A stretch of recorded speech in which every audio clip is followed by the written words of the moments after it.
The popularity of SIP investment has risen like never before. And people like me are having a lot of doubt about SIP, like that how should they go about it and what really the SIP stands for. So in order to clear all the doubts and to remove all the confusion, we are joined in by our special guest, Vishwa, who is a special correspondent with Outlook Money. Thanks, Vish, for joining us. Thank you. So, first of all, I would like to start off with this question that youngsters like me who has just taken up their job. So, what exactly is an SIP? Can you familiarize those people with Sure. SIP? See, SIP, as it stands for Systematic Investment Plan. So it is actually not a kind of investment, but it is a mechanism to invest in mutual funds, right? So mutual funds, we all know that they are equity linked. So it depends on how the market performs. The returns of the mutual funds are according to that. But you can invest in mutual funds in different ways. First is you can just you have a huge amount of money and you just invest that whole money in a mutual fund plan. The other thing is to invest monthly a particular amount of sum in a mutual fund.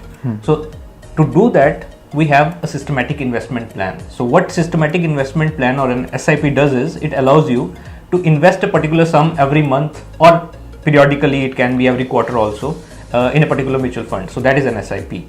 But there are lot of other avenues as well in which you save monthly, like FDs and RDs. So, how SIP is different from RDs and FDs? Right. So, see, like I said, it is linked to the stock market.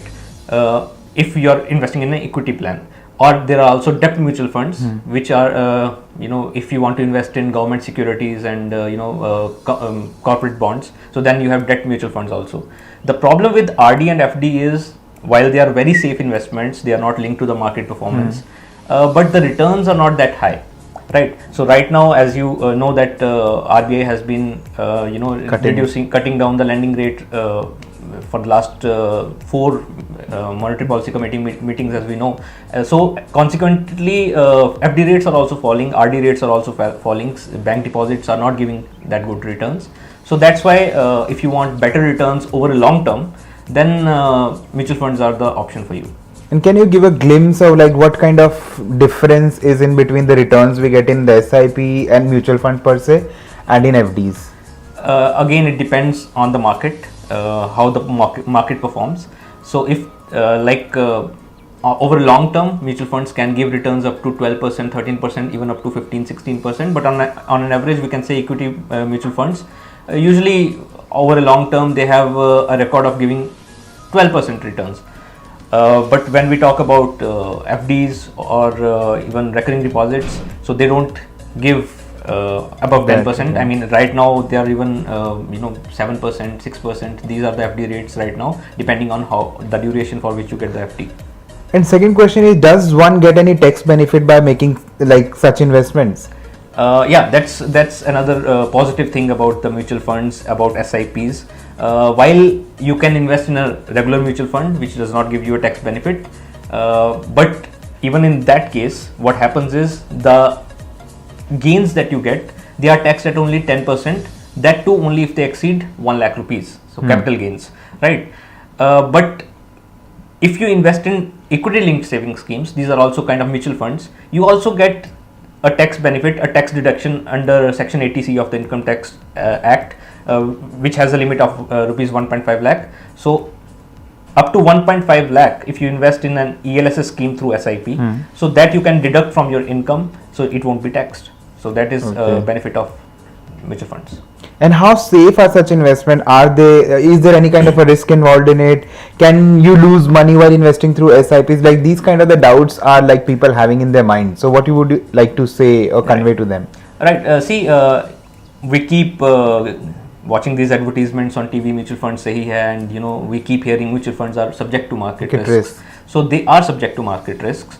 But the thing is, if we learn anything from history, the performance of stock market over a period of time, we see that while there has been volatility, but over time it has grown.